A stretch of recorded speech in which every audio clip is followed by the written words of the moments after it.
Hi, in today's episode of Choosing to Rise, I want to begin by telling you a story that shaped how I saw myself, a story that planted a seed, one that I'm still learning how to uproot and heal.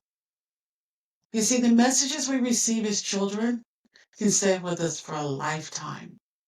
And looking back, I can absolutely see how perfectionism took root in my life. I was in the eighth grade when I got my first and only C on a report card. I still remember standing there, showing the report card to my father, the major. My father was a retired major from the Army who often acted like he had forgotten that he was retired. I remember him silently staring at the report card for what felt like hours. Then he looked at me and said, "Foster girls don't make C's." Foster's my maiden name. Then he asked the question, "Did you do your best?" He told me that if I could look him in the eye and honestly say that I had done my best, he would accept it. But before I could even answer, he added, "But I know this wasn't your best effort."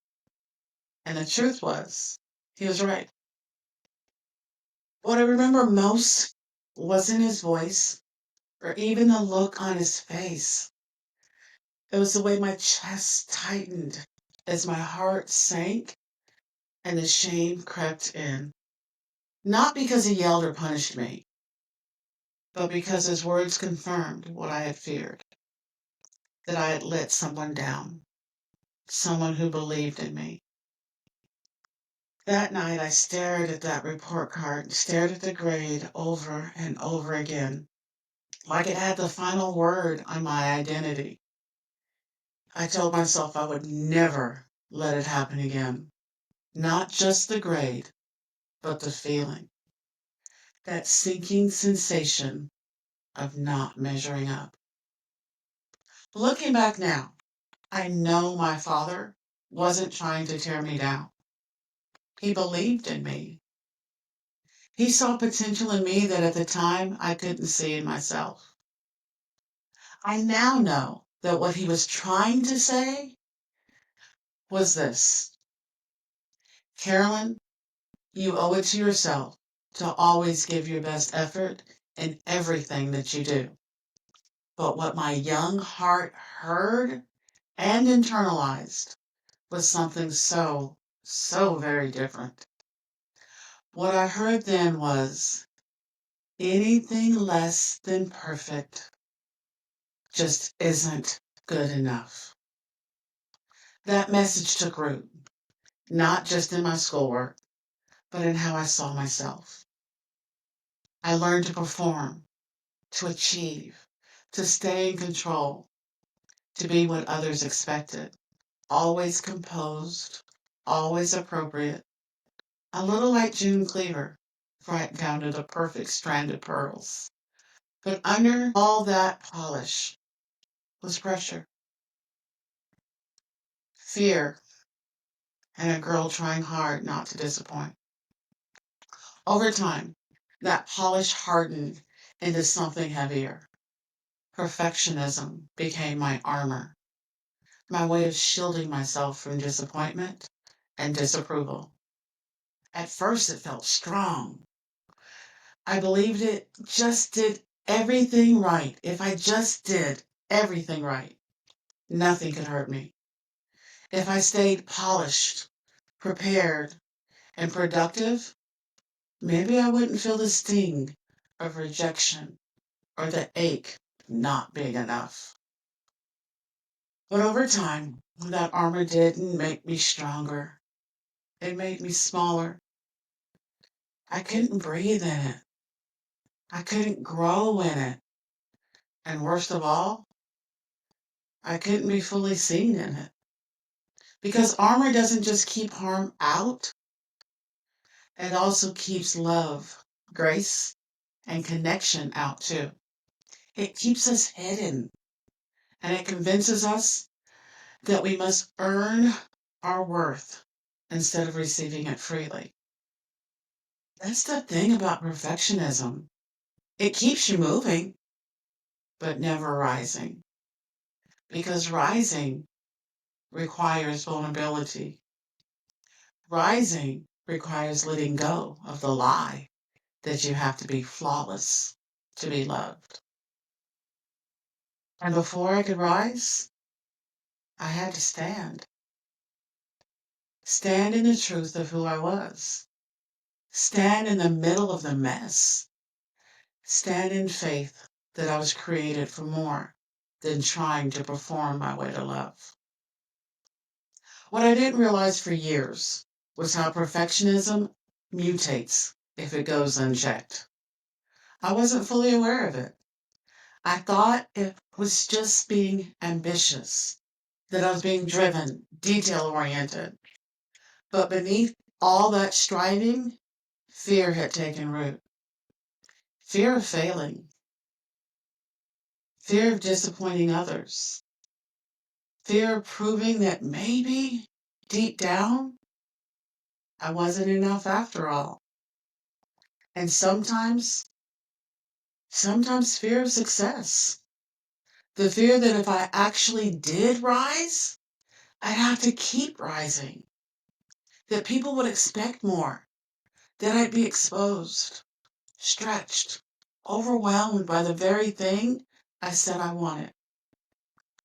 Perfectionism is like a glass ceiling you build yourself. Invisible, but real. Every time you get close to pushing through, you hesitate. But fear doesn't always look like panic. Sometimes fear looks like procrastination, like hesitation, like waiting for the perfect moment to start and realizing that moment never seems to come. Now, I wasn't procrastinating because I didn't care. I wasn't procrastinating because I was lazy. I was procrastinating because if I never started, I couldn't fail. If I delayed, I could always tell myself that my potential was still intact, untested. What began as drive for excellence had quietly grown into patterns of hesitation, self-doubt, and playing it small. Now, fear hadn't just whispered to me in the past. It had paralyzed me. It kept me stuck, chained, silent, afraid to move, afraid to speak, afraid to rise. But here's the shift. I didn't have the strength to fight fear, but I chose to stop hiding in it. Not just avoiding fear, but letting it call the shots from the inside. I had made fear my shelter, my excuse, my protector. But it was never protecting me. It was keeping me stuck. I finally, I finally looked fear straight in the eye and said, "Hello, fear. I know you, but I am not bowing to you anymore." It took years and a lot of grace for me to finally see it for what it was. Not a badge of honor, but a chain. A chain that looked like discipline on the outside, but was really fear on the inside. A chain I thought would make me stronger, but it was a heavy yoke I was never meant to carry. It didn't bind me to purpose, it bound me to pressure. It was a clear contrast to the kind of yoke that Jesus offers us, the one he describes in Matthew 11, where he says, "My yoke is easy and my burden is light." Healing didn't come in a quiet realization. It came in the chaos. In days when I felt like everything I built was falling apart. Healing began when I was standing in the ashes of all of my striving, wondering who I was without the performance. And it was there, in those ashes, that I began to rise. Not because I had it all figured out, not through self-help or surface-level motivation, but through faith. Faith that whispered to my heart even while fear roared in my mind. Breaking free of the chains, opening my eyes to the true reflection in the mirror, finding my voice didn't happen all at once. It was one small, imperfect step at a time, and then the next step, and then the next step.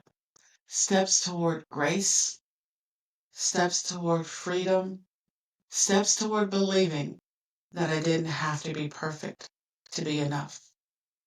God's love was never contingent on my performance, not something to earn. His love wasn't waiting on me to be perfect. It was already mine, steady, unchanging, rooted in who He created me to be. That's when I understood. Like the phoenix, we don't rise after the fire. We rise through it. But first, we have to stand in the ashes. Choosing to Rise is born out of this very journey. This isn't a podcast about pretending we have it all figured out. It's about learning to rise anyway, through the fear and doubt, with healing and hope. It's about living with intention through the seasons of rising, reflecting, renewal, and thriving.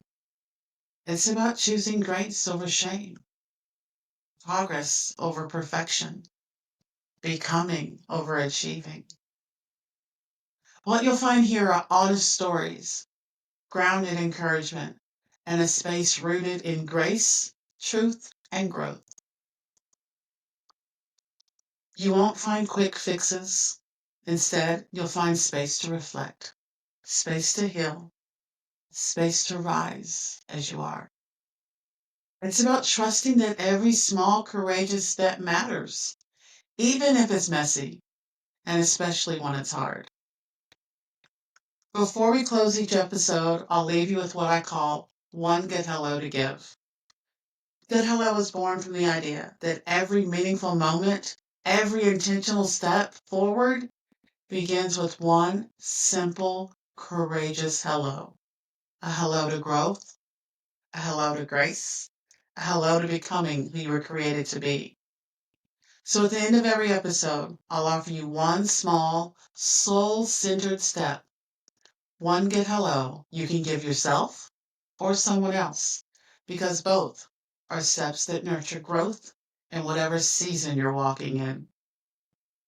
So today's good hello: give yourself permission to rise imperfectly. Maybe it's starting something you've delayed. Maybe it's showing up today without the need to prove anything. Maybe it's simply reminding yourself that being loved doesn't depend on being perfect. Just take the next step. Embrace the rise. If this episode felt like a mirror for your own experience, even just a little, I hope you'll keep listening, because you're not alone on this journey. This is your season, and it begins exactly where you are. You're right on time. If this story resonated with you, I invite you to subscribe to the podcast and walk this journey with me. New episodes will release every second and fourth Sunday. So stand. Stand in your truth. Stand in your purpose. Stand in your faith. And when you're ready, rise. Until next time, choose to rise, learn to thrive, one good hello at a time.